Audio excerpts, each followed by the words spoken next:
ക്ലോസറ്റിലൊക്കെ നിറങ്ങി കവിഞ്ഞ് അലമാര പോലും അടയ്ക്കാൻ പറ്റാത്ത അവസ്ഥയാണോ നിങ്ങളുടേത്? കാനഡയിൽ നിങ്ങളുടെ വാർഡ്രോബ് ഇങ്ങനെ ഓവർഫ്ലോ ആയിട്ട് നിൽക്കാന്നുണ്ടെങ്കിൽ ദയവ് ചെയ്ത് പഴയ ക്ലോത്ത്സ് ഒന്നും ഇങ്ങനെ വേസ്റ്റ് ബിന്നിൽ കൊണ്ട് കളയരുത്.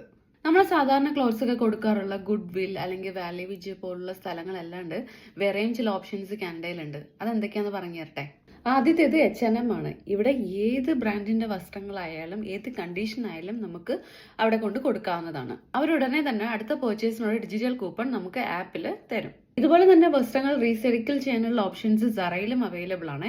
ഇനി ഡെനിം ബ്രാൻഡ്സിനൊക്കെ വേണ്ടിയിട്ട് ലിവൈസ് ഒരു ഓപ്ഷൻ ആണ്. ഇനി നിങ്ങളുടെ കയ്യിൽ പഴയ ജീൻസ് ഒക്കെ ഉണ്ടെന്നുണ്ടെങ്കിൽ നേരെ ലിവൈസിലേക്ക് വിട്ടോ. നമ്മുടെ പഴയ ജീൻസ് കൊടുത്ത് പുതിയത് വാങ്ങുമ്പോൾ ഒന്നുകിൽ സ്റ്റോർ ഡിസ്കൗണ്ടോ അല്ലെങ്കിൽ $10 മുതൽ $15 വരെ വിലക്കുറവോ അല്ലെങ്കിൽ ഗിഫ്റ്റ് കാർഡോ നമുക്ക് ലഭിക്കും. മൂന്നാമത്തെ ഓപ്ഷൻ ഗസ്റ്റ് ഫാക്ടറി ആണ്. നമ്മളുടെ പഴയതായിട്ടുള്ള 5 വസ്ത്രങ്ങൾ കൊണ്ട് കൊടുക്കാന്നുണ്ടെങ്കിൽ ഏകദേശം 15-20% വരെ നമുക്ക് നേരിട്ട് സ്റ്റോർ ഡിസ്കൗണ്ട് കിട്ടും. അപ്പോൾ ഇനി പഴയ ക്ലോത്ത്സ് ഒക്കെ വെറുതെ കളഞ്ഞ് നഷ്ടം വരുത്തല്ലേ.